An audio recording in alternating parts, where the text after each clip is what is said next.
Hello student, कैसे हैं आप लोग। आई होप आप सब अच्छे होंगे और अपने एग्ज़ाम की तैयारी कर रहे होंगे। अब समय बहुत ही कम बचा है, तो आप लोगों को मैं ये कहना चाहता हूँ कि अब आप उन क्वेश्चनों को सॉल्व करें जो बोर्ड एग्ज़ाम में लगातार कई वर्षों से आ रहे हैं।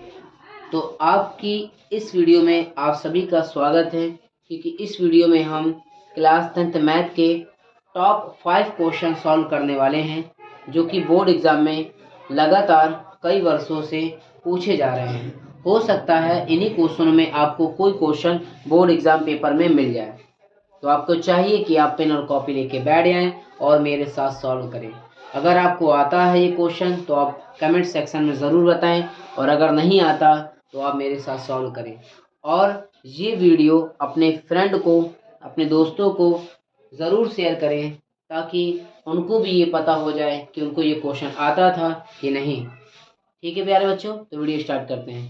पहला क्वेश्चन है, लिखा है द्विघात समीकरण 6x² - x - 2 के मूल ज्ञात कीजिए। ठीक है, इन क्वेश्चनों को करने से पहले हमें क्या करना है, हमें करना है कि हम इसे 6 का गुणा लास्ट वाली में कराएंगे। 6 का गुणा 2 में कराया तो 6 दूनी 12 यानी 12। अब 12 तो 12 यानी 12 कि हम गुणनखंड कराते हैं, तो जब हम 12 की गुणनखंड कराएंगे तो cos 6 से गुणे 2 यानी 6 दूनी 12 भी होता है। फिर उसके बाद 4 गुणे 3 4 3 12 भी होता है। फिर 12 एकन्ना 12। ठीक है, इस प्रकार से मैंने आपको सॉल्व करके दिखा दिया। लेकिन अब हमें चाहिए क्या, हमें चाहिए यहाँ पे 1 होना चाहिए। क्या होना चाहिए, यानी गुणा करने में 12 है और घटाने पे 1। याद रहे, इसके बगल वाला चिन्ह ये दर्शाता है कि हमें प्लस का चाहिए कि माइनस का चाहिए। अगर माइनस का चाहिए तो संख्या घटेगी, अगर प्लस का लगा है तो संख्या जुड़ेगी। बात समझ में आ रही। आगे बढ़ें। देखिए हम क्या करेंगे, हम इसे इस तरह ना लिख करके लिखेंगे, ये वाला जो हमारे काम का उसे हम लिख लें, बाकी को रेस्ट कर दें। ठीक है, मिटा दे। यानी तो अब 4 3 12। ठीक है, यानी अगर हम 4 को गुणा 3 करें तो 12 तो आ रहा है, लेकिन अगर हम 3 घटाएंगे तो कितना बचेगा, 1। यही तो हमें चाहिए था, यही तो हमें चाहिए था। वीडियो समझ आ रही ना भाई। आगे बढ़े तो हम 6x² ऐसे ही लिख देंगे, -x - 2 एक बार उतार लेंगे सवाल को। फिर 6x² माइनस, हम 1 को लिखेंगे 4 - 3। 4 में 3 जाएंगे, 1 बचेगा ना, बचेगा नहीं बचेगा। इसी तरह हमने 1 को लिख दिया 4 - 3 और ये x लिख दिया ये, और -2 ऐसे। फिर उसके बाद हमें क्या करना है, हमें करना है अलग अलग कर लेंगे। 6x² माइनस 4 का x में 4x, और ये माइनस माइनस क्या हो गए, प्लस हो गए। 3 का x में 3x और माइनस का 2। इतना समझ में आ रहा है कि नहीं आ रहा है। अब हम इनमें कॉमन लेंगे, यानी एक ऐसी संख्या जो दोनों के पहाड़े में आती हो। तो हमें क्या करना है, हमें जो है इसका 2 कॉमन ले लेना है, क्योंकि 2 के पहाड़े में 6 भी आता है, 2 के पहाड़े में 4 भी आता है। ठीक है, तो आगे बढ़ते हैं। 2 3 6। ठीक है, तो 2 3 6 x से 2 दूनी 4। अब यहाँ क्या कॉमन लेंगे, इसे अब हम हटा दे रहे हैं। यहाँ क्या कॉमन लेंगे, यहाँ तो सबको पता है सबका मालिक 1, तो यानी हम यहाँ क्या ले लेंगे, 1 ले लेंगे। 1 ले लेंगे तो ये अंदर ऐसे ही उतर जाएगा, 6² - 2। हाँ हाँ सही कह रहे हो भाई, कमेंट में तुम, यहाँ 2 आना चाहिए कि 2 दूनी 4। वेरी गुड भाई, समझ में आ रहा है कि आप लोग वीडियो देख रहे हैं, और वीडियो को लाइक जरूर करें, अपने दोस्तों को शेयर करें। ठीक है, इतना समझ में आ गया। आगे क्या करेंगे, आगे इन दोनों में हम 1 ले लेंगे, ले लिया। उसके बाद हम क्या लिखेंगे, 2x और प्लस का 1 लिख लिया। अब हम इसे आगे बढ़ाएंगे। 3x - 2 बराबर 0, तो 3x बराबर 2, तो x बराबर 2/3। ठीक है, इसी तरह यहाँ करेंगे। 2x + 1 बराबर 0, तो 2x बराबर -1, तो x बराबर -1/2। सवाल समझ में आया कि नहीं आया, आया ना, आया नहीं आया। तो क्या कह रहा था, ये कह रहा था कि द्विघात समीकरण के जो मूल हैं वो आप बताओ। तो हमने द्विघात समीकरण को हल किया, तो हमें इसके मूल क्या प्राप्त हो गए, यहाँ नीचे हमने लिख दिए हैं, आपको ना दिखाई दे रहा हूँ, तो आप इस प्रकार लिख सकते हैं कि x बराबर 2/3 प्राप्त हुआ है, और दूसरा क्या प्राप्त हुआ है, x बराबर -1/2। ठीक है, ये इसके क्या प्राप्त हुए हैं, मूल प्राप्त हुए हैं। सवाल समझ में आया। आगे बढ़े, दूसरा सवाल देखिए। स्क्रीनशॉट भी ले सकते हैं आप, इसे रिपीट करके दोबारा लगाएं, अगर नहीं समझ में आया तो कमेंट में आप पूछ सकते हैं। दूसरा सवाल देखिए। दूसरा सवाल देखिए, बहुत ही इंपॉर्टेंट क्वेश्चन लेके आए, सभी इंपॉर्टेंट है, टॉप 5 क्वेश्चन हम सॉल्व करेंगे इस वीडियो में, जो कि आपके बोर्ड एग्जाम पेपर में आपको देखने को मिलेंगे। तो ये वीडियो अपने दोस्तों को शेयर करना ना भूले, और अगर नए हैं तो चैनल को प्लीज सब्सक्राइब कर दो यार, और वीडियो को लाइक कर दो, क्या जाएगा।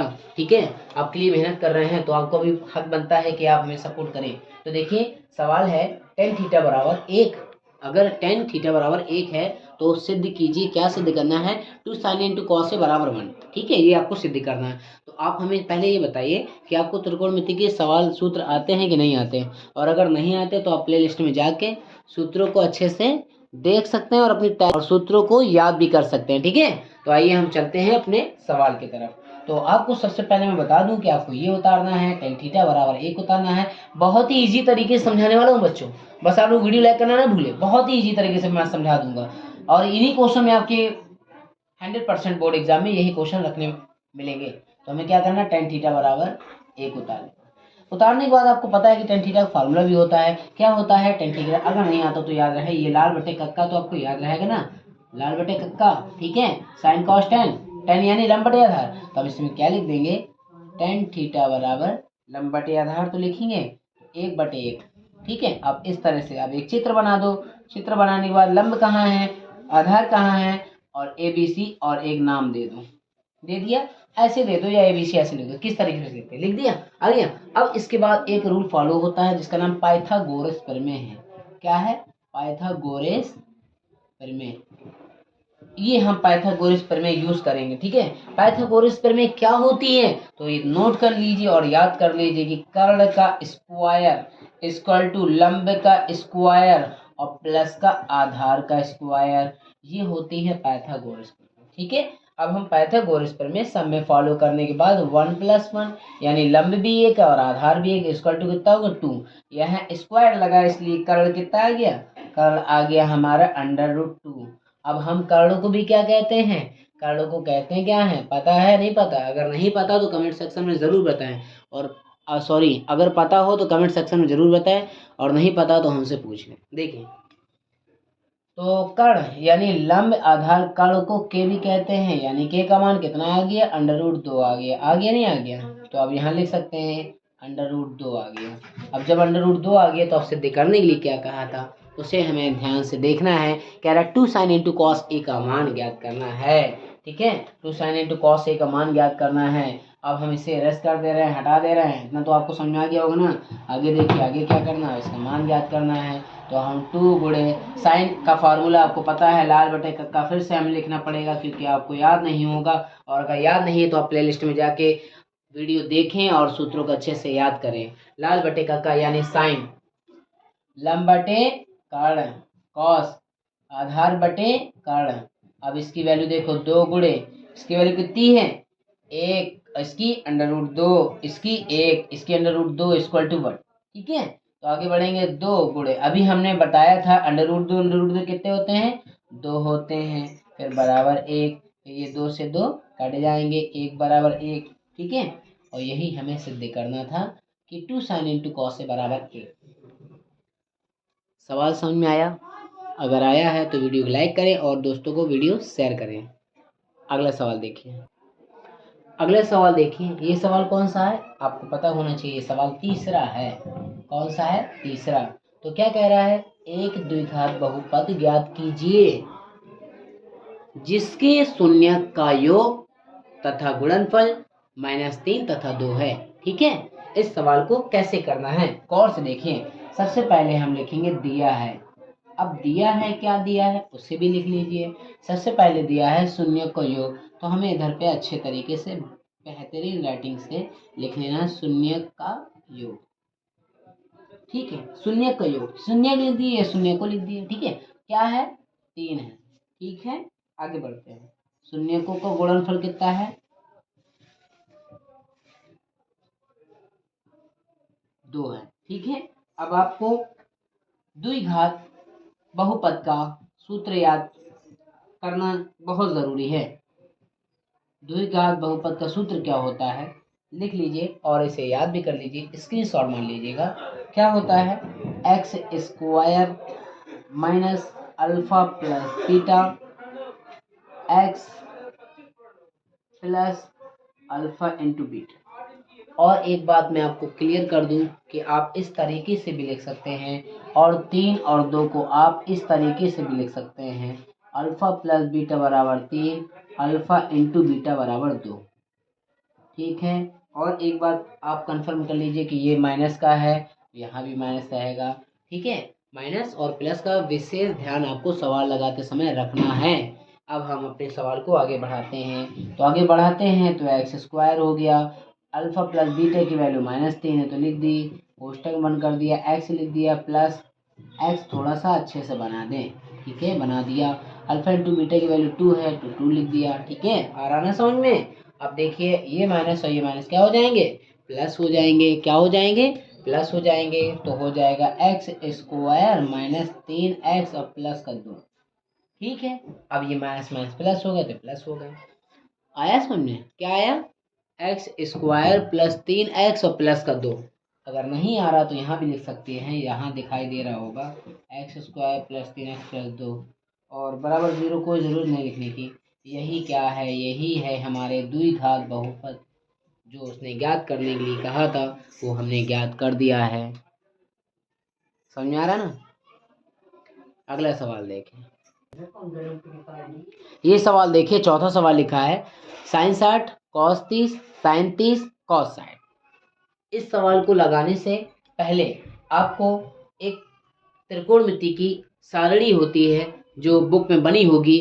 अगर आपको सारणी चाहिए या सारणी से मान याद करना है तो आप मेरे चैनल में, इसी चैनल में, जिस चैनल में आप वीडियो देख रहे हैं, जाएं प्लेलिस्ट में वीडियो पड़ी है, आप उससे मानों को अच्छे से याद कर लें। क्योंकि त्रिकोणमिति के कोई भी सवाल होंगे आप बिना मान से नहीं लगा सकते, आपको मान आना बहुत ही ज़रूरी है।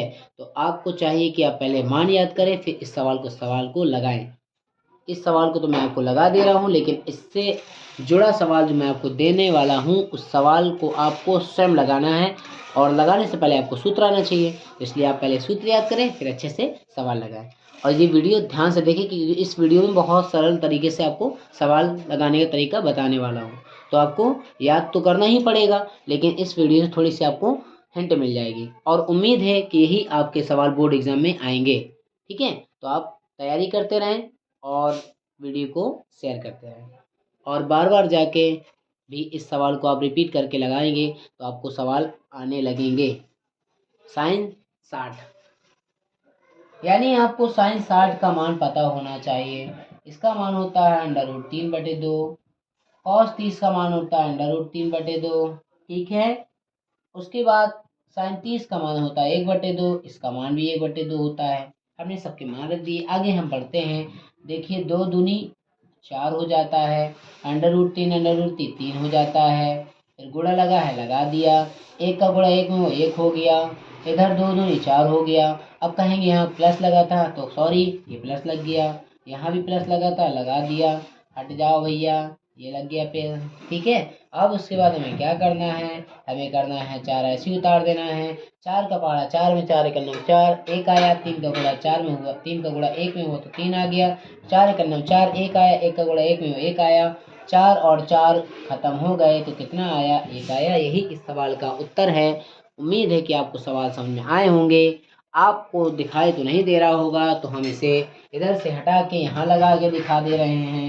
ये देखिए, सबसे पहले हमने 4 उतारा, 3 और 1 4 हो गए, दोनों कट गए, कितना आया, 1 आया। यही इस सवाल का उत्तर है।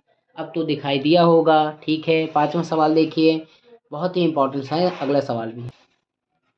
5वां और अंतिम सवाल देखिए, ये सवाल भी सूत्र पे आधारित है। समांतर श्रेणी का ये सवाल आपको मैं बहुत ही सरल तरीके से समझाऊंगा, तो आप वीडियो पूरा ज़रूर देखें और ये वीडियो अपने दोस्तों को शेयर करें। बार बार कहते जा रहे हैं हम आपके लिए मेहनत कर रहे हैं, तो आपको भी चाहिए कि आप वीडियो को लाइक करें और शेयर करें। 5वां सवाल देखिए, लिखा है श्रेणी 11 + 15 + 19 प्लस ... का 18वां पद।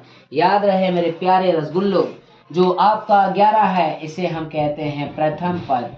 क्या कहते हैं, प्रथम पद, और ए भी कहते हैं। ठीक है प्यारे रसगुल्लो। दूसरा देखो, सर्वांतर यानी डी, सर्वांतर, इस तरह भी लिख सकते हैं, यानी डी = सर्वांतर निकलता है दूसरे से पहला घटा के, यानी 15 में 11 जाएंगे, कितना बचेगा कमेंट में जरूर बताएं। 4 बचेगा। ये तो नॉर्मल बात थी, ठीक है। फिर उसके बाद ये जो दिया है 18 पद, ये क्या है? ये है मेरे रसगुल्लो 18 को n कहते हैं, यानी इसे n को क्या नाम दिया गया है? पदों की संख्या। आ रहा समझ में? ठीक है, आगे देखिए सूत्र क्या होता है। उम्मीद है कि आपको सूत्र आता हो था। अगर सूत्र याद था तो कमेंट में जरूर बताएं, नहीं तो सूत्र हमारे साथ नोट करें। n/2 2a plus n-1 into D, ठीक है। ये सूत्र है, इस सूत्र में हमें रखना है और सॉल्व करना है। तो हमें क्या करना है, आइए सॉल्व करते हैं, ठीक है। तो देखिए n का मान कितना है? 18, ये लिख दिया बटे 2। 2 गुणे a का मान कितना है? 11, लिख दिया। n का मान 18 लिख दिया, d का मान 4 लिख दिया, ठीक। बढ़िया, आ रहा समझ में? आगे बढ़े, मिटा दें इसे। तो देखिए अब हम आगे बढ़ते हैं। तो 2 के पहाड़े में 18 आएगा, कितने बार में? 9 बार में। तो 2 नाम 18, 9 आया, कोष्टक में 11 दूनी 22 आया, फिर प्लस 18 में एक जाएंगे 17 आएगा, 17 चौको 68 हो गया, 68। 18 में यानी 68 में 22 जोड़ देंगे तो कितना आएगा? 90 आएगा। और 90 का पहाड़ा 90 में पढ़ेंगे, सॉरी 9 में पढ़ेंगे तो कितना आ जाएगा? 9 नया 81, 810। यही इस सवाल का आंसर है। यानी 18 पदों का जो योगफल होगा, 18 पदों का योगफल होगा वो आपका होगा 810। वीडियो को लाइक करें और चैनल को सब्सक्राइब करें। मिलते हैं अगली वीडियो में, तब तक अपना ख्याल रखें और तैयारी करते रहें। Best of luck.